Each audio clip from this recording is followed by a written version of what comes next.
selesai di pendidikan. Jadi di pendidikan ini kita akan melakukan beberapa kegiatan di mana ada bagian awal pendampingan, kemudian bagian inti pendampingan, dan juga bagian akhir pendampingan. Apakah Pak Mita sudah siap, Pak? Alhamdulillah siap aja, Pak. Baiklah, Pak. Jadi di sini, Pak, yang pertama saya akan menjelaskan tentang fokus pendampingan kita hari ini. Jadi fokus pendampingan kita hari ini ada 3. Yang pertama, kita merefleksi penerapan aksi nyata modul 3.1. Jadi yang kedua, kita diskusi rancangan program yang berdampak pada murid. Terus yang ketiga, diskusi perkembangan komunitas praktisi yang dijalankan di sekolah serta implementasi dari rencana di Lokakarya 3 untuk berbagi ke bangsa Jawa. Apakah Bapak sudah memahami aktivitas pendampingan yang akan kita lakukan? Insya Allah memahami. Baik, Pak. Jadi di sini ada beberapa yang akan saya tanyakan dengan Pak Mita, yaitu yang pertama, Pak Mita, apa saja proses yang sudah berjalan selama 1 bulan ini? Alhamdulillah, Bu, kemarin selama proses pembelajaran itu kan ada luring, Bu, ya, di ataupun daring juga di LMS. Kami melaksanakan kegiatan pembelajaran itu bersama fasilitator Ibu Agustina. Di situ kan kita belajar di modul 3, itu ada modul 3.1, 3.2, kemudian 3.3. Di situ kita pembelajaran itu memang sangat luar biasa, Bu. Jadi kami belajar terkait tentang permasalahan-permasalahan daripada bagaimana pengambilan keputusan, ya, kemudian kebijakan nilai-nilai yang berdampak pada murid lah. Nah, itu di situ juga kami juga belajar bagaimana sih ternyata membuat program atau membuat aset. Oh, ini ternyata potensi-potensi yang ada, 7 modal utama yang ada di sekolah. Nah, bagaimana cara kita mengembangkan atau memaksimalkan, memanfaatkan potensi yang ada di sekolah kita. Nah, mungkin ada modal dari manusia, yaitu mungkin itu salah satunya adalah faktor biotik, kemudian modal untuk yang faktor abiotiknya itu adalah salah satunya yaitu ya sarana prasarana sekolah seperti itu. Kemudian juga jadi ada banyak, Bu. Jadi ada modal fisik, kemudian sosialnya, kemudian finansial keuangannya, masalah lingkungan, modal lingkungan, dan masalah agama dan budaya. Nah, di situ kita kolaborasi dengan para guru, kepala sekolah, dan melibatkan orang tua dan murid untuk bagaimana kita memetakan kebutuhan aset sekolah yang kita perlu kembangkan dalam hal nanti permasalahan apa yang mungkin kita bisa gali di situ untuk membuat program selanjutnya. Berarti proses yang sudah berjalan selama 1 bulan terakhir sudah banyak yang dilalui ya, Pak, ya. Baik di secara luring maupun daring, di mana di 1 bulan terakhir ini melewati beberapa modul, modul 3.1, 3.2, dan 3.3. Nah, kemudian Pak, di sini apa rencana tindak lanjut dari pendampingan sebelumnya? Untuk rencana tindak lanjut kita saat ini ya, Bu, karena saya mengawali langkah awal kita karena sudah kita belajar teorinya dan lain sebagainya, maka kita akan terjun implementasi ke lapangan, realisasi seperti apa, kita membuat rencana aksi. Nah, jadi untuk melakukan aksi nyata bahwa oh ternyata kita di sekolah kita walaupun begitu banyak untuk modal atau aset yang ada sudah kita punya atau miliki, ternyata memang ada yang memang kita pengen kembangkan. Nah, mungkin dari segi untuk untuk dari segi fisiknya, SDM-nya, ya kan, sumber daya alamnya atau manusianya seperti apa. Nah, itu yang perlu kita tingkatkan untuk meningkatkan kualitas pembelajaran di sekolah. Nah, di situ saya berawal daripada merujuk kepada aspirasi atau ide gagasan dari pemikiran rekan sejawat ataupun kolaborasi daripada pelibatan murid. Nah, di situ saya mendapati bahwa ternyata harapan-harapan murid itu seperti ini. Dalam proses pembelajaran, Pak, saya tanyakan bahwa yang memberikan pendidikan secara personal, baik itu rekan sejawat guru ataupun dari murid. Nah, ternyata mereka sangat mengapresiasi kalau bila mana ada program-program yang inovasi yang memang membantu kebutuhan mereka, terutama dalam hal proses pembelajaran supaya lebih fokus, lebih efektif dan efisien. Nah, mungkin di situ saya melihat suatu tantangan sekolah itu di mana kita merujuk pada rapor pendidikan dan kita observasi di kelas ataupun di sekolah, lingkungan sekolah itu bagaimana cara kita meningkatkan literasi di sekolah. Jadi budaya literasi sekolah ini mungkin masih ada perlu ditingkatkan. Nah, itu menjadi bekal saya cikal bakal akan membuat program inovasi di mana untuk di mana saya sudah memberikan rancangan bahwa gambaran merujuk pada awal bahwa oh ini yang permasalahannya dari siswa. Nah, saya akan memfasilitasi membersamai antara guru dan murid ini. Mudah-mudahan dengan adanya nanti kedepannya rancangan program saya laksanakan dan diberikan evaluasi tindak lanjut, nanti mudah-mudahan pada murid itu lebih bisa untuk meningkatkan kualitas untuk literasinya seperti itu. Jadi saya kedepannya saya akan membuat program yang berdampak pada murid. Berarti sudah mempunyai rencana tindak lanjut ya Pak. Kemudian di sini Pak, yang dianggap sebagai capaian selama 1 bulan terakhir. Nah, untuk capaian selama 1 bulan terakhir, bagaimana saya dapat memahami isi modul dan bagaimana cara saya ketika bisa mengimplementasikan atau merealisasikan pengetahuan saya bisa mentransfer kepada rekan sejawat ataupun kepada murid bahwa ternyata ini seperti ini loh student agency apa yang menumbuhkan jiwa kepemimpinan murid, nah, seperti itu. Dan bagaimana cara pengambilan keputusan yang universal, artinya bertanggung jawab dan berpihak pada murid seperti apa. Nah, seperti itu Bu.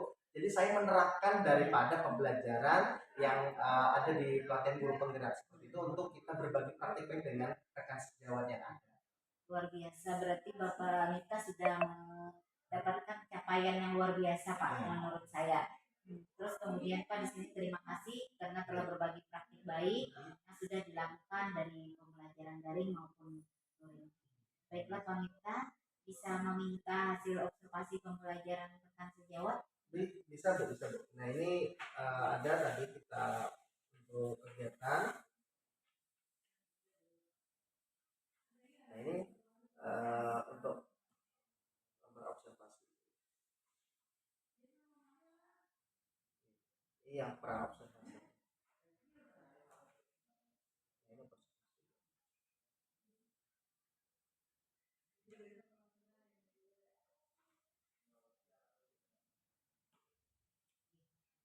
Sini saya lihat berobservasi pembelajarannya sudah sangat lengkap Pak, di mana di sini ada aspek dan strategi pengembangannya sudah ada, terus di sini ada juga catatan pengamatannya. Terima kasih Pak Mita. Kemudian kita akan memasuki ke bagian inti. Ke bagian inti di mana di sini juga ada beberapa pertanyaan dari saya di mana tentang tadi yang saya sampaikan pos pendampingan yang 3 macam tadi. Nah, di sini kita pertama merefleksi dulu Pak tentang penerapan aksi nyata modul 3.1. Nah, jadi di sini refleksi proses pembuatan peta sumber daya dengan menggunakan beberapa pertanyaan. Yang pertama Pak, bagaimana proses Bapak dalam menemukan atau mengidentifikasi sumber daya yang ada di sekolah? Nah, untuk bagaimana saya mengidentifikasi, saya pertama-tama saya kan menanyakan dulu kepada guru, rekan sejawat ya, kemudian tenaga kependidikan dan berkoordinasi. Nah, saya kan bagaimana apa sih yang kita miliki, apa yang sudah ada dan apa yang perlu kita kembangkan. Seperti itu. Ternyata memang banyak Bu, ternyata kita memiliki sumber daya sekolah terutama untuk 7 modal utama itu ada Bu. Nah, mungkin ada beberapa yang perlu ditingkatkan kembali. Itu merujuk pada mungkin finansialnya, sarana prasarana, kemudian untuk kesiapan dan peningkatan kualitas pembelajaran itu terutama untuk meningkatkan kompetensi gurunya Bu ya. Jadi sumber daya manusianya seperti itu. Nah, itu yang memang perlu ditingkatkan dan saya langkah awalnya adalah saya mencari informasi atau data di TU tata usaha dan berkolaborasi dengan rekan sejawat berbagi praktik baik dan mencari informasi data-data di situ ternyata ada di catatan-catatan yang mana ini sumber datanya, kemudian daripada juga rekan sejawat memberikan informasi-informasi terkait bagaimana sih di sekolah kita yang sudah ada dan yang belum ada seperti itu. Berarti sudah melalui beberapa proses ya untuk menemukan sumber daya yang ada di sekolah. Kemudian apa ada kendala atau tantangan dalam melakukan identifikasi sumber daya tersebut, Pak? Mungkin karena kegiatan dalam hal mengumpulkan informasi dan data, mungkin pengelolaan waktu sih, Bu. Manajemen waktu, karena kan terkait juga kita masih dalam proses kegiatan pelatihan bergerak, memberi waktu dalam hal untuk pembelajaran di kelas dan berkoordinasi mengumpulkan orang, mencari informasi data. Mungkin ada beberapa waktu yang memang terkadang meminta waktu kesediaan Bapak Ibu guru untuk diberikan kita memberi pertanyaan atau apa seputar untuk mencari informasi dan data terkait tentang sumber daya yang ada di sekolah itu. Terus bagaimana Bapak menghadapi tantangan tersebut? Untuk alhamdulillah Bu, karena memang sudah berjalan dan berproses, alhamdulillah itu tantangan itu bisa terlewati dan kita sudah mendapati data dan informasi itu ternyata memang sangat luar biasa kekayaan sumber daya sekolah yang ada. Bagaimana cara kita memanfaatkan dan memelihara dan meningkatkan lagi. Berarti Bapak sudah mempunyai bagaimana menghadapi tantangan tersebut. Iya. Nah, kemudian Pak, bagaimana perasaan Bapak setelah dapat mengidentifikasi sumber daya sekolah tersebut?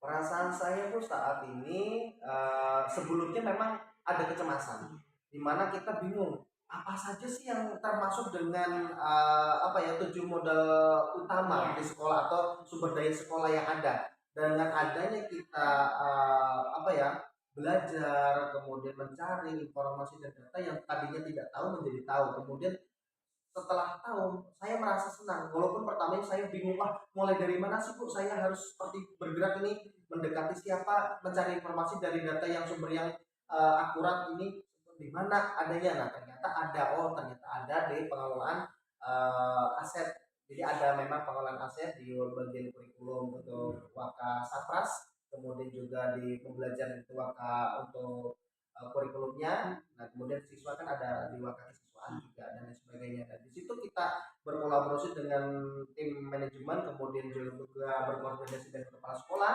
menanyakan semua hal terkait tentang sekolah ini. Ternyata alhamdulillah Bapak dan Ibu guru mensupport sistem, memberikan penguatan bahwa ayo kita ini ada banyak nih data, kamu perlunya apa di mana, silakan ambil adopsi. Ternyata seperti ini. Jadi alhamdulillah dalam tahap mengidentifikasi, memberikan langkah-langkah, dan saya alhamdulillah mendapatkan kepuasan sendiri ketika ternyata kita bisa, kalau kita mencoba, kita mampu, kita mau untuk berusaha. Luar biasa Pak. Kemudian di sini Pak, apa pertimbangan Bapak dalam menentukan sumber daya sekolah? Pertimbangan saya dalam hal menentukan ya karena kita merujuk bahwa kita kan melihat bahwa dengan sekolah yang sangat luar biasa besar, dengan lingkungan kita ini kan memang di wilayah pertanian, sektor pertanian, geografisnya dan pertambangan. Nah ini kan sumber daya modal lingkungan Bu ya. Nah di sini bahwa potensinya di sini sangat besar. Jadi di mana masih banyak lahan-lahan kosong karena memang luas SMK kita ini sekitar 56 hektar. Nah, baru ketika ini kan bangunan aja baru sekitar 7 hektar yang memang sudah ada fisiknya Bu. Nah, kemudian masih banyak lahan-lahan kosong yang belum dimanfaatkan. Nah, kemudian juga dari itu untuk yang sumber daya untuk lingkungannya. Nah, untuk yang dari sumber daya manusianya, nah itu kan potensi-potensi yang mana walaupun kita agak sedikit jauh dari perkotaan, tapi kita memiliki sumber daya manusia ini luar biasa potensinya. Nah ini yang memang terkadang kalau kita tidak peduli dengan lingkungan kita tidak merasakan simpati dan empati, kepedulian terhadap siswa, maka kita tidak muncul bahwa saya nggak peduli mau seperti apa ya kita seperti itu. Tapi karena ada saya tarikan magnet bahwa saya pengen terpanggil untuk membantu murid, membersamai murid dan berbagi praktik dengan rekan sejawat, makanya saya pertimbangan saya ingin untuk kedepannya seperti ini loh, memberikan inovasi baru, membantu rekan sejawat membersamai dan membantu untuk apa ya, memfasilitasi kebutuhan murid itu sendiri. Terima kasih Pak Miftah. Ternyata dari penyampaian Pak Miftah tadi masalah pembuatan peta sumber daya dan yang telah kita refleksi bersama itu menurut saya sudah sangat luar biasa. Kemudian Pak Miftah, apa terdapat hal lain yang dapat dijadikan sumber daya sekolah yang belum Bapak temukan dalam proses yang sudah berlangsung, yang belum Bapak temukan? Mungkin ada, tapi kalau tidak ada, Iya, apa? iya. Ya mungkin untuk saat ini Bu ya, kita bagaimana memfasilitasi untuk pengembangan teknologi ini yang belum bisa terrealisasi semuanya. Nah itu yang dalam pelajaran kita beberapa sudah kita apa ya, tapi benar-benar kita kan ada sebagian aja di beberapa, karena ini jurusan kan ada 11 jurusan Bu. Nah kalau mungkin yang sudah menerapkan di jurusan TKJ Bu, TKJ, DKV, Desain Komunikasi Visual itu yang memang sudah bergelut, memang basicnya di teknologi. Nah untuk jurusan-jurusan lain kan belum Bu. Nah artinya kita bisa memfasilitasi, kita bisa memberikan motivasi, semangat, inspirasi untuk jurusan lain. Ayo walaupun bukan jurusan teknologi tapi tetap kita nge-like di teknologi seperti itu. Dan nantinya karena memang ada apa ya, memfasilitasi dari biasanya ini kan saya pengen kedepannya membuat program. Nah, di mana program ini memang untuk membantu menjembatani antara guru dan murid. Nah, contohnya saya dengan meningkatkan literasi dan numerasi melalui membuat program kedepannya, saya terinspirasi dari kasus-kasus yang sudah ada di lapangan. Saya ingin membuat apa ya, suatu inovasi baru, program di mana itu meningkatkan literasi melalui biro konsultasi dengan rekan sejawat. Nah itu terutama yang utama bagi kita ya itu adalah untuk murid, memfasilitasi murid. Nah karena kecenderungan banyak siswa-siswa kita di sekolah ini uh, dengan teman saja di kelas itu jarang curhat, dengan orang tua pun juga sama, apalagi dengan guru-guru yang memang tidak mengajar di jurusan itu. Dan dengan adanya nanti saya inovasi program yang akan kedepannya saya buat, mudah-mudahan harapannya bisa artinya ya membantu, memfasilitasi, membersamai untuk mewujudkan harapan-harapan murid itu sendiri. Nah nantinya di program kedepan saya itu, bahwa dengan adanya biro konsultasi ini itu nantinya murid itu yang tadinya itu introvert menjadi ekstrovert, bisa berbicara, berkomunikasi baik, bisa berbagi praktik dengan teman yang lainnya. Nah di situ juga membantu saya untuk mencari informasi dan data, nah terkait tentang apa sih yang perlu diperlukan bagi sekolah kita, bagi murid ataupun bagi guru tersebut. Nah seperti itu. Baiklah wanita, tentang proses pembuatan sumber daya sudah kita diskusikan bersama, sudah wanita sudah luar biasa merefleksikannya. Nah, kemudian akan kita lanjutkan ke refleksi proses pengambilan keputusan. Baik.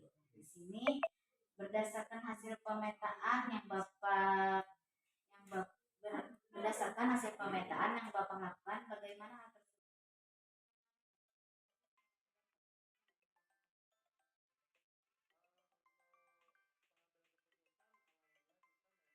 Baiklah Pak Miftah, kita lanjutkan ke refleksi proses pengambilan keputusan.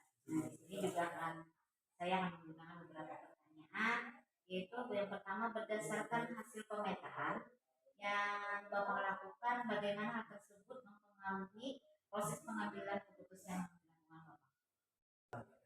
Jadi memang kita dalam hal untuk pengambilan keputusan itu yang merujuk pada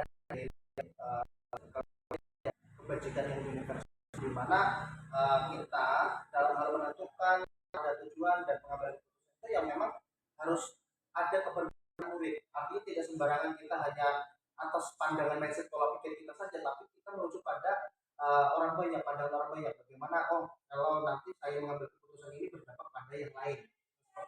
Seperti itu akhirnya saya memberikan kebijaksanaan bahwa ketika nanti saya menentukan, kalau sudah pengambilan keputusan A, B, B, nah seperti itu. Tapi kita melihat situasi dan kondisi tertentu, bagaimana respon kawan-kawan. Nah itu, jadi kita memang mengedepankan bahwa dalam hal pengambilan keputusan itu memang merujuk pada nilai-nilai kebajikan yang universal, berdampak pada seluruh warga sekolah. mungkin di sini Pak yang menurut Bapak yang masih perlu dikembangkan atau perlu dievaluasi? Mungkin kita memang perlu untuk yang perlu dikembangkan ya memang sumber daya manusianya terutama dan bagaimana daya dukung untuk daya serapnya bagaimana kita itu memaksimalkan potensi-potensi yang ada di mana kita karena memang lingkungan itu sangat luas tapi pemanfaatan belum memaksimalkan potensi-potensi yang ada di sektor wilayah lingkungan sekitar di SMK karena memang 56 hektar baru yang dikelola mungkin baru beberapa persen mungkin baru sekitar 10 hektar atau berapa nah sisanya ini masih banyak yang perlu kita gali kita maksimalkan potensinya seperti itu dari untuk lingkungan kemudian dari sumber daya manusianya dan nanti untuk sarana prasarana pengelolaan dan pemeliharaan di fisiknya seperti itu. Kemudian menurut Bapak yang bisa mendukung keberhasilan dari keputusan yang diambil itu apa? Yang mendukung salah satunya adalah karena kita ya dalam hal pengambilan keputusan kita kan ada kesepakatan, ada musyawarah, ada rapat yang biasa di sekolah kita apa ya jadwalkan rapat rutin sekolah. Biasanya kita memang ada rapat pleno, kemudian sebelum itu kan ada rapat staff.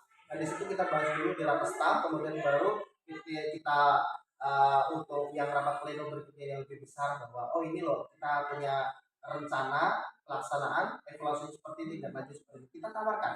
Nah, bagaimana Pak nantinya pengambil keputusannya adalah mufakat sama warga sekolah. Sangat luar biasa dalam mendukung keberhasilan Iya. pengambilan keputusan. Kemudian Pak, Bapak apakah mempunyai pengalaman sebelum atau sesudah mengikuti pendidikan guru penggerak dalam Delima ITK?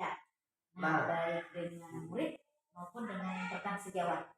Baik, kalau memang pengalaman saya terkait dengan dilema etika di mana memang pengambilan keputusan itu ya ada dari yang saya rasakan dari guru ataupun murid karena memang sebelumnya saya di sini pernah menjabat di bagian wakil kurikulum dan di mana di situ kan kita menjembatani atau membersamai antara pengambilan keputusan yang memang kita didelegasikan oleh kepala sekolah kalau pamitan nanti ketika saya tidak ada saya ada tugas luar nanti pamitan kalau ada hal-hal yang memang ini nanti bisa pamitan handle dulu kegiatan sekolah memang tapi terkecuali dalam masalah untuk anggaran biaya dan finansial dan lain sebagainya tapi dalam hal untuk kegiatan pembelajaran Pak Kepala Sekolah memberikan kepercayaan amanah bahwa pamitan nanti memutuskan nah nanti untuk disepakati dengan kawan-kawan bagaimana yang baiknya seperti itu. Nah, jadi dilemanya adalah ketika membuat jadwal pembelajaran di mana kita ketika kita menyusun jadwal itu kan berproses kita tanya dulu kepada rekan sejawat itu Bapak Ibu guru A B C dan ini kan memang saya pengennya hari Kamis, saya pengennya hari Jumat dan saya hari Senin. Nah itu kalau semuanya minta ke hari-hari tertentu, yang lainnya tidak kebagian karena di sini juga ada sekitar kurang lebih 74 lebih guru. Nah, di sini yang akhirnya bagaimana cara kita mengelola, bagaimana cara kita memberikan pendekatan yang akhirnya supaya ada kesepakatan sepemahaman bahwa guru-guru ayo kita ini loh dari sini kita sesuaikan yang mana yang lebih urgent. Nah, kita biasanya kita utamakan adalah jurusan untuk yang kejuruan. Nah, ini karena memang itu yang lebih di lapangan lebih banyak jamnya. Misalkan kalau di kejuruan itu kan bisa sampai 7 jam, 8 jam atau 9 jam. Nah, itu untuk guru adaptif dan normatif itu biasanya akan mengikuti. Tapi yang kita prioritaskan utama adalah untuk guru kejuruan dulu dalam hal menentukan hari. Baru nanti guru adaptif dan normatif baru mengikuti. Nah, itu pun walaupun kita sudah memberikan kebijaksanaan seperti itu, memfasilitasi, memberikan solusi dari itu pun masih ada pertentangan dari guru yang mungkin memang yang agak lama di sini. Biasanya guru yang agak lama di sini sudah saya tidak mau keluar daripada zona nyaman. Walaupun beliau adalah guru adaptif dan normatif. Walaupun sebenarnya kalau dari segi untuk yang di sini diperlukan bahwa memang walaupun seperti itu ya kita prioritaskan untuk utama adalah guru kejuruan. Nah ini walaupun guru kejuruannya mungkin belum lama tapi kan kita dalam hal untuk profesional di lapangan ya kita harus utamakan prioritaskan adalah yang guru kejuruan dulu dalam hal penentuan jadwal pelajaran seperti itu. luar biasa para pengalaman terima etikanya ini. Kemudian apakah proses pengambilan keputusan yang dilakukan sudah sesuai dengan prinsip dan langkah-langkah yang dipelajari di modul 3.1? Alhamdulillah dalam hal pengambilan keputusan ini sudah sesuai karena kita kan ada uji regulasi, uji publikasi dan lain sebagainya. Karena memang itu isi dan lain sebagainya itu memang kita arahkan dulu, kita analisis dulu, kita asesmen dulu bagaimana sih tanggapannya, responnya ketika ada suatu masalah ini, kita lemparkan dulu, kita tawarkan kepada kawan-kawan bagaimana sih pengennya Bapak Ibu guru.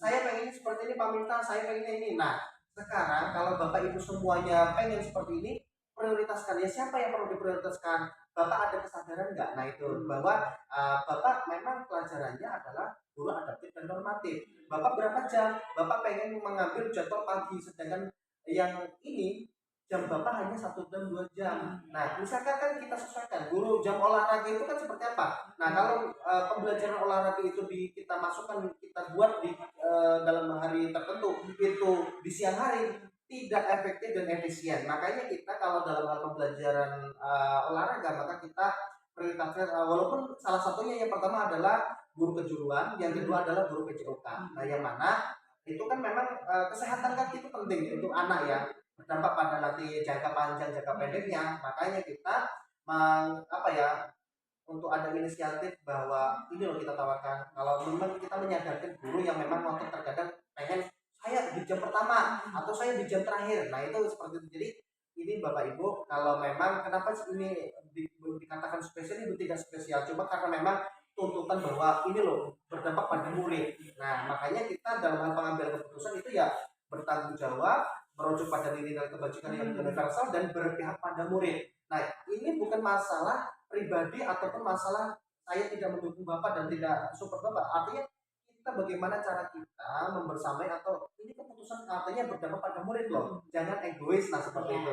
Jadi ya oh ya, jadi karena memang alhamdulillah dengan diberikan pendekatan pemahaman akhirnya rekan-rekan sejawat mengerti, memahami apa yang memang saya maksudkan di situ, bahwa ini pengambilan keputusan saya berdampak pada murid yang tentunya memprioritaskan murid juga. Nah, kenyamanan murid, memfasilitasi bahwa pembelajaran PJOK yang harus kita diadakan di jam pertama, kedua, dan ketiga. Jadi masih bisa kalau sampai jam 9 atau jam setengah 10 itu sudah maksimal Bu. Seperti itu dalam hal untuk yang menentukan pengambilan keputusan. Berarti sudah sesuai dengan prinsip dan langkah yang dipelajari di modul. Kemudian Pak, ini pertanyaan terakhir, apa hal yang menurut Bapak yang masih perlu dikembangkan atau perlu dievaluasi dari proses pengambilan keputusan tersebut? Mungkin yang perlu dikembangkan adalah bagaimana cara kita itu menanamkan apa ya, mindset pola pikir, menyamakan persepsi terhadap kawan-kawan, berbagi praktik baik. Kita kan kalau cuma ada perlunya kita kawan-kawan oke datang ketika kita mau minta jadwal ini jam, tapi dalam hal-hal lain kan masih belum ada kolaborasi yang solid yang kuat. Makanya kita sering-seringlah berkolaborasi, kemudian kita sering berbagi praktik baik, sharing pengalaman. Nah ini nantinya akhirnya kita sesuai dengan visi dan misi sekolah. Kita menyamakan bahwa tujuan kita tuh untuk ini loh. Jangan hanya beberapa orang tujuannya tercapai tapi yang lain tidak. Nah itu artinya kita apa ya, bagaimana cara kita memfasilitasi dan membersamai teman-teman rekan sejawat, berkoordinasi dengan kepala sekolah, menampung aspirasi daripada murid dan merujuk pada data-data yang ada di rapor pendidikan yang mana yang memang harus kita maksimalkan potensinya. Misalkan kayak peningkatan literasi dan numerasi, kemudian juga untuk AKM, Surlinjar, itu kan berdampak pada penilaian-penilaian yang lainnya untuk meningkatkan kualitas pendidikan atau mutu sekolah.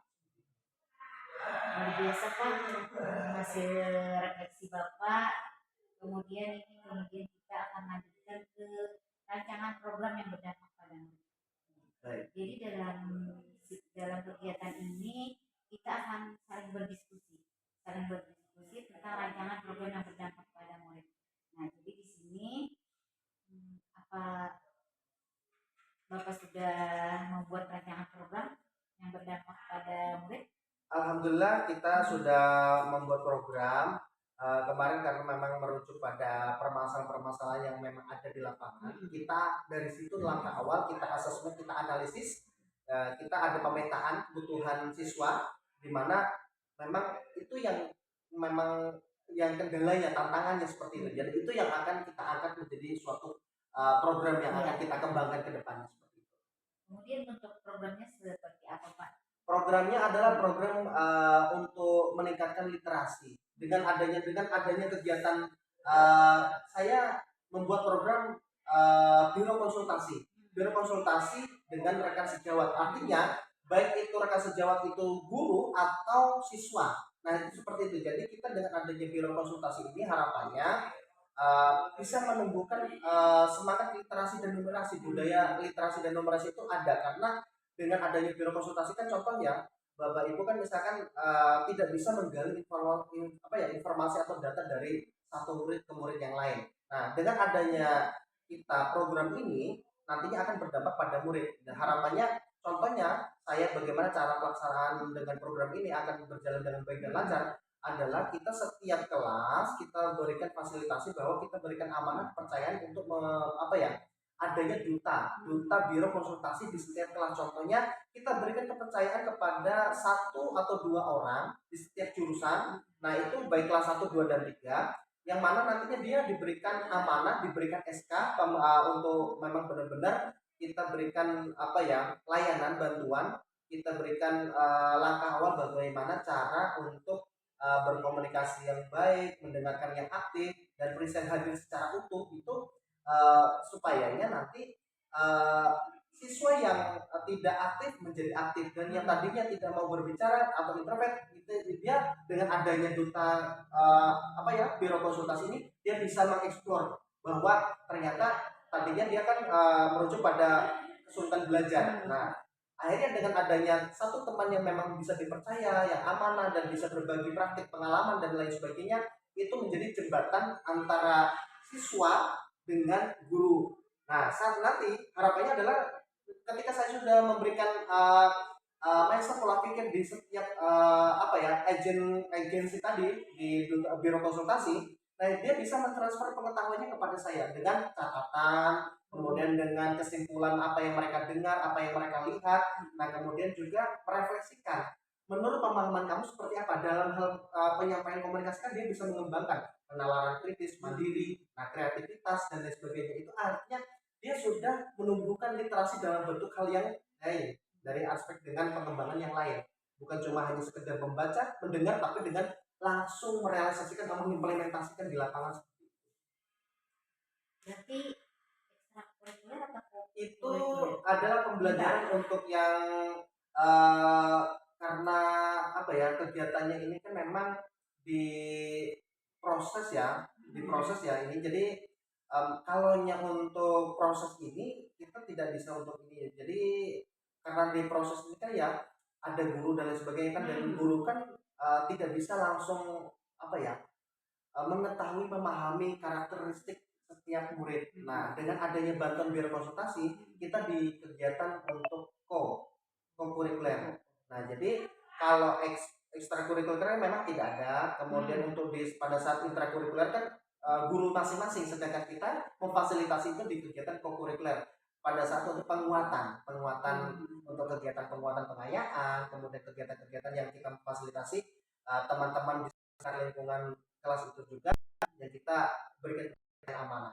Nanti akan mentransfer pengetahuannya, datanya kepada saya, dan saya akan merefleksikan lagi kepada feedback umpan bagi kepada bapak ibu guru yang perlu informasi dan data di setiap personal atau siswa yang lain terkait tentang karakter sifat untuk masalah pribadi, sosial, belajar dan karir. Iya. Kemudian tentu Bapak memerlukan dukungan dari sekitar. Iya. Dukungan apa yang Bapak perlukan untuk meneruskan program ini? Untuk yang pertama dan utama adalah bagaimana kita itu adalah support system dan kalau ketika kita membuat program kemudian sosialisasikan program ini bagaimana respon kawan-kawan atau teman, bagaimana yang positif atau seperti apa. Nah, artinya kita berikan tawaran bahwa kita akan merespon atau nanti harapannya support oh ya saya dengan dukungan secara seperti apa, hanya bersimpatika atau langsung empati juga, melakukan juga dengan hal baik itu tadi. Nah, alhamdulillah dengan saya memberikan apa ya, gambaran ide gagasan pemikiran saya dengan mau dilaksanakannya program untuk biro konsultasi dengan rekan sejawat, dengan siswa dan guru ini, apa ya, respon mereka alhamdulillah positif, positif sekali. Artinya apa, guru dan kepala sekolah mensupport sistem saya, ayo Pak Miftah, kapan nih kita akan laksanakan, nanti saya nunggu pantauan perkembangannya deh dari Pak Miftah dan siswa-siswa yang lain yang akan bergerak di setiap kelas, pengelolaan kelasnya seperti apa, bagaimana memunculkan, mengaktifkan siswa yang tadinya tidak aktif menjadi aktif dan bisa berbicara, dengan memfasilitasi ke apa ya, permasalahan-permasalahan yang memang tidak bisa di-cover oleh guru-guru yang lain. Akhirnya dengan adanya peer konsultasi itu mudah-mudahan bisa, harapannya bisa terwujud dan tercapai, bisa terselesaikan permasalahan. Kemudian apakah ada tantangan dari program yang sudah Bapak buat? Tantangannya tentunya keterampilan berkomunikasi. Yang Iya, pertama antara si teman, iya. rekan sejawat tadi, baik guru ataupun duta biro konsultasinya tadi. Bagaimana saya melatih public speakingnya, kemudian bagaimana kecepatan bernalar kritis dan lain sebagainya.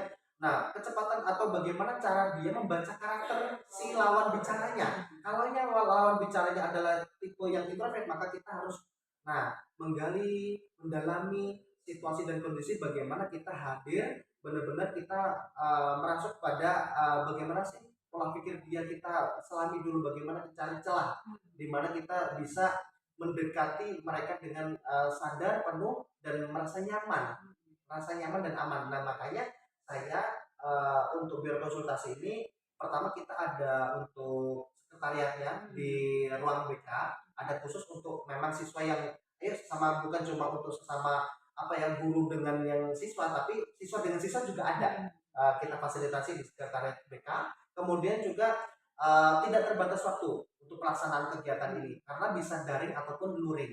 Nah, jadi untuk luring mungkin natural saja, bisa di mana saja, di kegiatan akhir pembelajaran atau pulang sekolah atau pada saat nanti pas santai-santai istirahat, jam istirahat atau ke kantin kah, atau sambil jalan ngobrol, itu bisa aja. Yang penting di mana klien itu nyaman, merasa nyaman dan aman, dia apa ya, dengan merujuk pada asas kerahasiaan, keterbukaan, nah keterpaduan dan lain sebagainya, itu mereka percaya dengan kita, komitmen dengan kita, ya udah kita ayo jalan. Yang penting kita bisa meluangkan waktu untuk si klien kita, seperti itu. Berarti Bapak sudah mempunyai apa ya yang akan dilakukan untuk menghadapi tantangan tersebut. Baiklah Bapak, kita akan melanjutkan kembali ke perkembangan komunitas praktisi. Baik. Nah, kemarin kan kita sudah bagi LK saat Lokakarya 2. Nah, itu masalah tentang komunitas praktisi yang Bapak lakukan di sekolah. Nah, jadi di sini ada beberapa pertanyaan. Bapak sudah merintis komunitas praktisi di lingkungan sekolah dan di sekitarnya. Jika ada, bagaimana peran komunitas ini terhadap proses belajar Bapak? Baik Bu, karena memang di komunitas praktisi ini kita baru mulai membentuk. Iya. Kemudian juga kita persiapan dan penyesuaian. Nah, kemudian juga kita kan menyatu dengan kompel-kompel yang ada. Iya. Kemudian juga kita memang adanya dengan di kegiatan MGPK, atau kalau di SD kan apa, KKG ya, Iya, kegiatan KKG, KKG. kemudian di kegiatan di SMA, SMP atau SMK itu kan MGMP, musyawarah guru mata pelajaran kan, kemudian kalau di BK kan MGPK. Nah, di situ kita berkolaborasi kemudian dengan berbagai praktik dengan komunitas praktisi, terutama memang ada kawan-kawan yang memang lulusan dari guru penggerak, Pak Arif Susilo, kemudian juga kebetulan alhamdulillah Pak Kepala Sekolah kita juga sebagai salah satu guru penggerak dan fasilitator. Nah, itu yang kita bentuk, sudah cikal bakalnya, sudah ada fondasi bahwa kita nantinya kita akan membuka komunitas praktisi di sekolah kita seperti apa untuk melangkah ke depan. Jadi sudah terbentuk ya Pak. Nah, kemudian apa saja perubahan menyenangkan yang Bapak alami dari rekan di komunitas praktisi Bapak sekarang? Perubahannya alhamdulillah yang memang kita kan karena mungkin pengalaman saya seperti ini, pengalaman Pak Arif seperti ini, kemudian pengalaman dari kepala sekolah seperti ini. Jadi kita apa ya, apa ya, kayak kita berbagi praktek, Iya.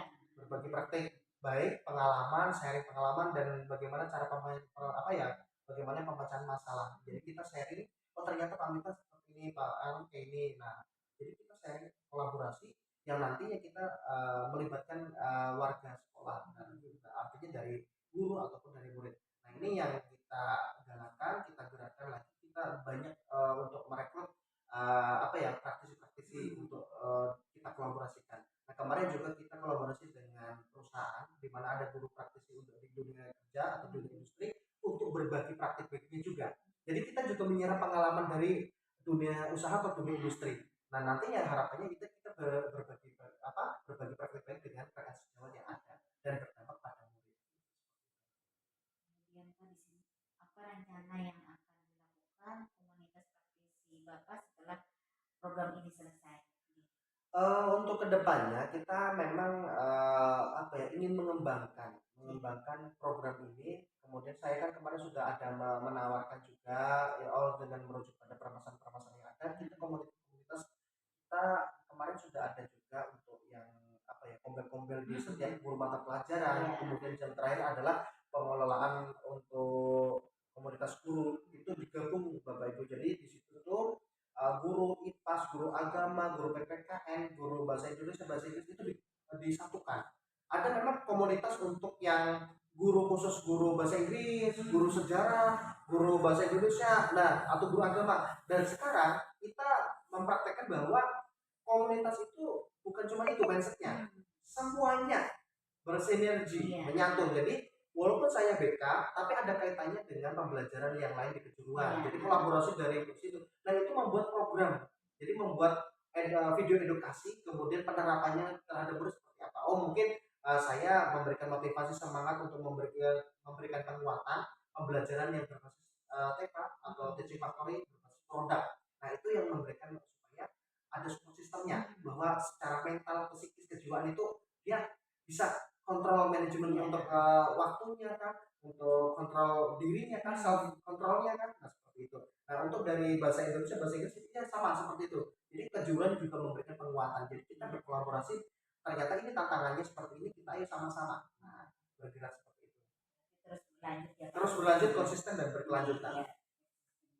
Nah kemudian Pak, di sini ada pertanyaan yang terakhir, apa dukungan yang Bapak perlukan untuk komunitas praktisi Bapak agar bisa terus belajar bersama?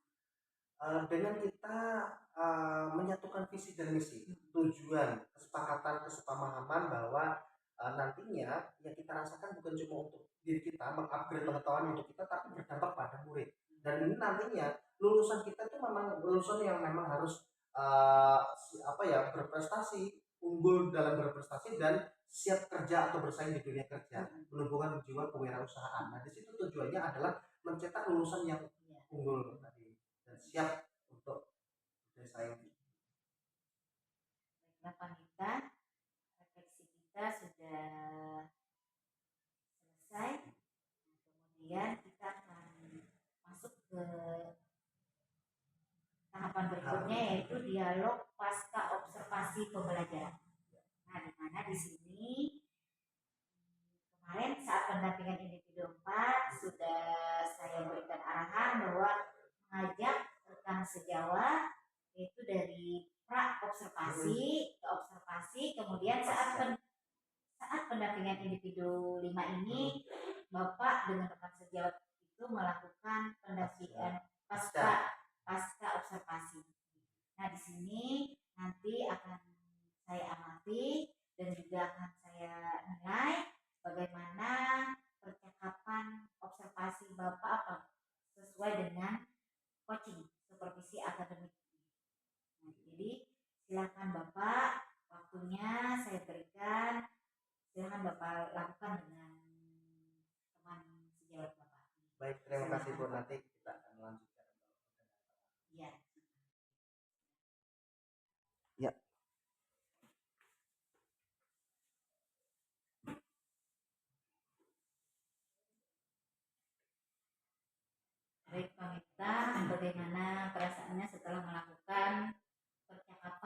pasca observasi bersama rekan sejawat tadi? Alhamdulillah Bu, kita merasa bangga dan bersyukur, artinya memang teman ini dari awal ketika kita membersamai untuk dalam hal membuat program pembelajaran, dalam hal menyusun apa ya untuk modul ajar itu kan tadinya beliau ini belum tahu atau Iya. memahami begitu dalamnya, oh ternyata kurikulum merdeka itu ada perbedaan dengan K13. Nah, dengan adanya saya membersamai dengan rekan sejawat, artinya Ibu Supiani tadi memberikan, oh ya ternyata seperti ini sih, di kurikulum merdeka ada pembelajaran berdiferensiasi dan dengan kolaborasi dengan pembelajaran sosial emosional dimasukkan. Gitu. Itu kan ada pembelajaran berdiferensiasi produk, proses dan apanya ya untuk kontennya seperti itu. Nah kemudian uh, di situ saya memahami bahwa yang tadinya beliau belum mengetahui, belum tahu, dan sekarang alhamdulillah beliau sudah memahami itu. Nah dari merefleksikan sendiri untuk diri sendiri dan kemudian merefleksikan dari sisi muridnya, harapan-harapannya untuk guru atau harapan dari murid, beliau sudah memahami saat ini tentunya untuk pengembangan ke depannya untuk apa ya evaluasi dan tindak lanjutnya. Mudah-mudahan Ibu Sugeng ini nanti bisa membantu teman yang lain dalam proses seperti ini, dan kata beliau bahwa baru kali ini benar-benar dalam hal untuk supervisi akademik dengan pendekatan coaching, yang mananya ada rentetan dari pra observasi, observasi dan pasca observasi, dan benar-benar berkesan di hidup sendiri. Artinya beliau ini merasa bahwa oh seperti ini loh sensasinya, puasanya ternyata seperti ini loh yang harus kita bisa berbagi praktek dengan rekan sejawat lainnya. Luar biasa Pak Mekta. Saya juga mengamati tadi dari percakapan pasca observasi Pak Mekta dengan rekan sejawat itu sudah apa ya, sudah hadir secara utuh, juga memberikan pertanyaan yang berbobot di luar biasa. Nah kemudian di sini kita sampai ke bagian akhir pendampingan, mengingat waktu kita sudah mau habis, jadi di sini kita lakukan refleksi terhadap proses pendampingan saat ini. Nah, di sini beberapa pertanyaan setelah Bapak dalam pendidikan ini, apa hal yang menurut Bapak yang paling Bapak kuasai dari materi yang sudah dipraktikkan? Alhamdulillah untuk yang saya kuasai atau saya pelajari, yang tadinya belum tahu atau belum bisa, sekarang sudah bisa dan mampu untuk kita terapkan, itu dalam hal pengambilan keputusan, artinya dalam hal untuk menumbuhkan nilai dan kebajikan. Ternyata memang kita sudah melaksanakan, memang ya tentunya dulu itu kita melaksanakan pembelajaran untuk pengambilan keputusan itu tidak runtuh dengan langkah-langkah 9 langkah-langkah seperti ada uji regulasi, uji publikasi dan lain sebagainya, tapi dengan adanya pembelajaran di modul 3.1 itu, nah bagaimana untuk memunculkan nilai-nilai pembelajaran yang universal untuk itu ya, akhirnya kita memahami oh ternyata tidak serta merta kita mengambil keputusan sudah seperti ini, ada langkah-langkahnya, ada asesmennya, ada untuk pemetaan seperti apa, analisisnya seperti apa, ada langkah-langkahnya. Dan disitulah kita sensasinya, oh yang tadinya belum ini menambah wawasan. Nah itu artinya banyak memang pengalamannya dengan pembelajaran pelatihan di guru penggerak ini berdampak positif bagi saya dan bisa berbagi praktik baik dengan rekan sejawat. Biasa Pak. Nah kemudian di sini materi apa yang Bapak rasakan masih membingungkan dan ingin dipelajari lebih dalam? Mungkin bagaimana kita ya membingungkan dalam arti secara ini ya, bagaimana cara kita sih memang benar-benar untuk dari modul ini terus keseluruhan modul 1 sampai modul 3 ya, memang ada yang dimana titik berat adalah itu nah itu dimana modul 1.4 itu penerapan budaya positif di sekolah itu memang kalau dikata membingungkan tidak, cuma bagaimana cara kita mensiasati berkolaborasi, walaupun sudah berkolaborasi tapi tidak mudah dalam hal menyamakan persepsi, mindset pola pikir. Terkadang kita sudah mensosialisasikan, mendesiminasikan, tapi dalam hal untuk prakteknya di lapangan hanya beberapa teman yang menjalankan atau melaksanakan. Nah, itu tentunya perlu adanya penguatan-penguatan yang selalu berkesinambungan. Iya. Step by step, tidak bisa kita langsung berikan ini nggak bisa. Harus selalu kita recall ulang kembali penguatan pada saat di rapat staff atau rapat pleno, kemudian juga kita ada pendekatan secara personal. Nah, itu punya harus ada keterampilan dan memang kita ya harus ada apa ya, mengerti dan memahami situasi dan kondisi di mana kita bisa masuk di posisi ini. Oh, kita jangan masuk ketika memang kondisi kita tidak fit atau tidak sehat ataupun keadaan psikis seseorang itu tidak bisa menerima untuk diberikan masukan seperti itu. Jadi sepertinya berkelanjutan ya Pak. Berkelanjutan. Jadi menurut saya pencapaian Pamita selama ini dari modul 1 hingga modul 10 itu dari modul 1.1 hingga 3.3 yang terdiri dari 10 modul. Itu sudah luar biasa. Kemudian juga saya ingin mengucapkan terima kasih karena telah berbagi praktik baik yang sudah dilakukan dari pembelajaran daring. Nah, kemudian di sini Pak, saya juga ingin mengingatkan untuk menyebarkan, mengumpulkan dan menginput survei tentang kompetensi guru penggerak feedback 360 derajat. Nah, ini sudah harus dilakukan sebelum kegiatan pendampingan individu 6. Bapak masih ingat kemarin pernah membagi kuesioner dengan kepala sekolah, 5 guru dan murid. Ya. Nah, sekarang dilakukan lagi karena kemarin itu di awal, nah mengukur kompetensi Bapak di awal, ini sekarang untuk mengukur kompetensi Bapak setelahnya. Nah, karena pasti ada perubahan. Pasti ada perubahan. Nah, kemudian Bapak disilakan menyebarkan kuesioner tersebut kepada responden kepala sekolah, rekan sejawat, dan kemudian di murid. Nah, jadi di sini Bapak juga saya minta untuk menyerahkan kepada saya sebelum pendampingan individu 6. Nah, kemudian itu sepertinya di DLS nanti belum. Kemudian di sini Bapak diminta untuk mengisi set evaluation. Itu ada di DLS untuk set evaluation belum dibuka. Jadi perlu diingat untuk mengisi. Kemudian juga di sini yang terakhir, di sini juga tentang diskusi terkait pemetaan aset. Nah, jadi ini dilakukan sebelum P6.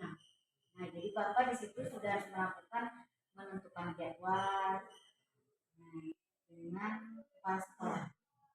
Kemudian mengundang aktor, kepala sekolah, rekan guru murid, orang tua, tokoh setempat, dan perwakilan bimbel yang terlibat dalam diskusi tersebut. Kemudian membuat notulen hasil diskusi, kemudian mengambil foto kegiatan dan video, kemudian juga mengumpulkan hasil pemetaan tersebut. Jadi cukup itu Pak untuk pendampingan individu 5 hari ini. Apa masih ada yang belum jelas Pak untuk pendampingan individu 6? Baik, insya Allah sudah jelas Bu, karena sudah menjelaskan sangat jelas, sangat detail. Nanti mungkin bisa jelas sambil koordinasi lagi kalau ada yang mungkin. Terima kasih banyak Pak karena telah mengikuti pendampingan individu 5 ini dengan sangat luar biasa, dengan aktif dan juga sangat apresiasi buat saya karena program yang Bapak buat itu sungguh luar biasa. Semoga kita bisa bertemu lagi di lain kesempatan. Terima kasih banyak atas waktunya Pak. Assalamualaikum warahmatullahi wabarakatuh.